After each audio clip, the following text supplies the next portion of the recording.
All right, welcome to The Explainer. Today, we're diving into one of the most terrifying transformations in modern history. We're going to look at how a continent, still reeling from one world war, managed to create the perfect storm for an even bigger catastrophe. This is the story of how the desperate search for order led straight into the age of the dictator. The First World War, it was a cataclysm. An event unlike anything the world had ever seen. It completely shattered empires, it wiped out an entire generation of young men, and it literally tore the map of Europe to shreds. It was supposed to be the war to end all wars, right? The one final brutal conflict that would guarantee peace forever. Yeah, well, it didn't. Not even close. Instead, it created this huge vacuum. It planted all these seeds of chaos and humiliation and absolute despair. And those seeds would grow into something truly monstrous. The peace that came after the war, in a lot of ways, it was just a short break before an even darker chapter began. So, to really get what happened next, you have to picture the world the war left behind. And it was a landscape of ruins. And I don't just mean buildings. I mean entire societies, political systems. Everything was just broken. Look at this. In just over a single year, this flurry of treaties comes out, trying to force a new order on the world. The winners just started redrawing the map with incredible speed, breaking up old empires like the Ottoman and Austro-Hungarian, and slapping together new countries. But this wasn't some clean restart. It was a messy, forced reorganization that left millions of people feeling angry and betrayed. And the consequences of this so-called peace, they were just devastating. You had empires that had been around for centuries, the Russian, the Austro-Hungarian, the Ottoman, they just vanished. Germany was literally forced to sign the Treaty of Versailles with the threat of invasion hanging over its head. Think about that national humiliation. It would just fester for years. Political structures fell apart, economies were in shambles, and this created a massive power vacuum. The old world was gone, and nobody had a clue what was supposed to replace it. And it's in this exact atmosphere, this mix of chaos and total desperation, that people started searching for saviors. They were looking for powerful leaders, anyone who could promise to bring back order, pride, and prosperity. And they didn't really care what it would cost. That was the big question on everyone's mind, wasn't it? With the entire old world burned to the ground, who was going to step up and build something new from the ashes? The answer would come in a form that almost nobody could have predicted. And it would change the course of the entire 20th century. You see, the brand new democracies that popped up after the war, they were just completely overwhelmed. They couldn't fix the shattered economies, they couldn't calm down the social unrest, and their failure just poured fuel on the fire of chauvinism, this really aggressive, toxic nationalism that made the whole continent incredibly unstable.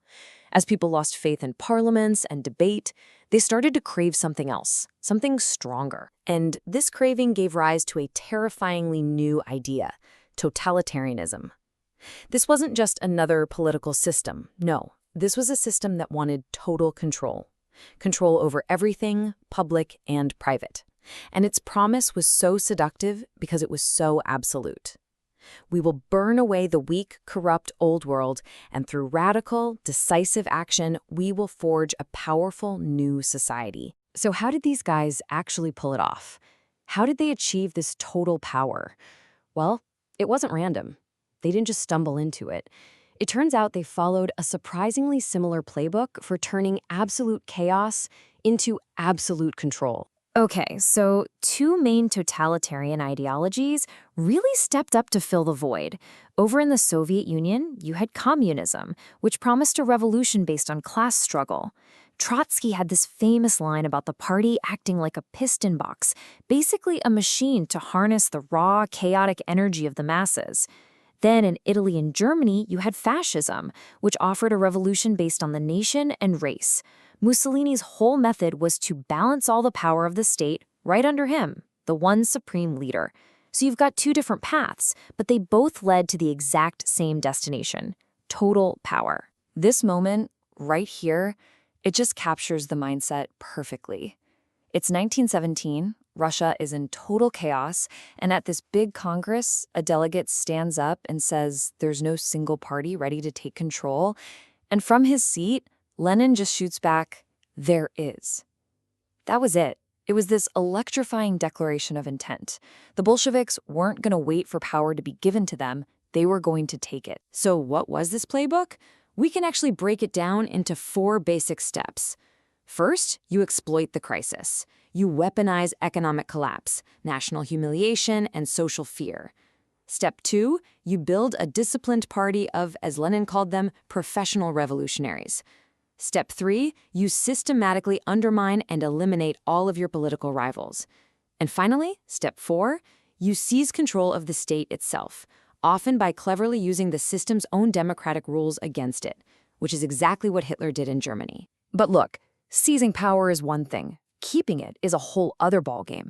And a critical tool for maintaining that absolute control was creating what we call a cult of personality, elevating the leader to this almost godlike figure. And nobody put it more bluntly than Benito Mussolini himself. Just listen to this.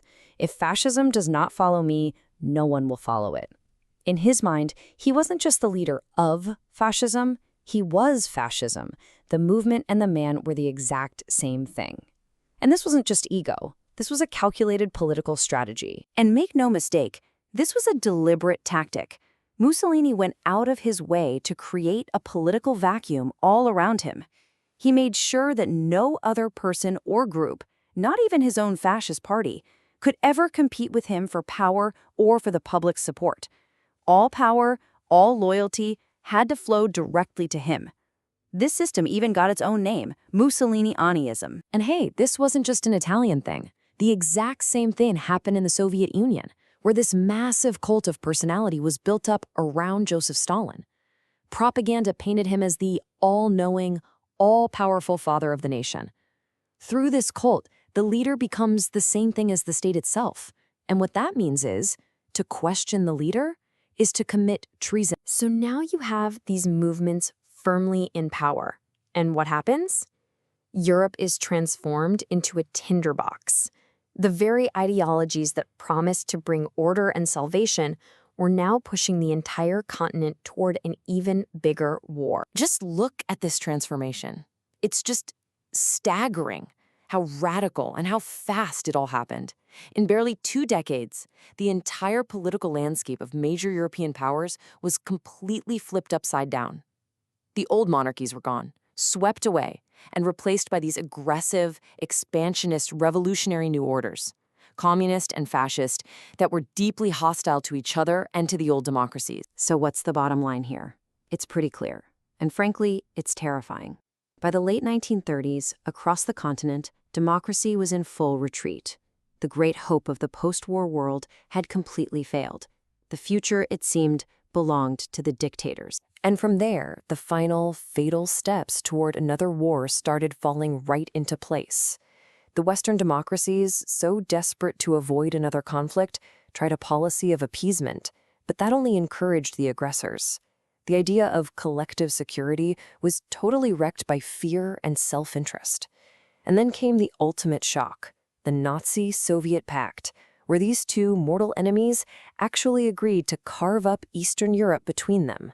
With Hitler's drive for a greater Germany now totally unchecked, a Second World War wasn't just possible, it was inevitable. So when you look back, this whole story is a really stark reminder of something. When societies are broken by war, by economic collapse, by humiliation, that promise of a strongman, of someone offering simple, radical solutions, well, it can be dangerously seductive. And it leaves us with this huge question we have to grapple with. What are the conditions that make a society strong enough to resist that dangerous promise?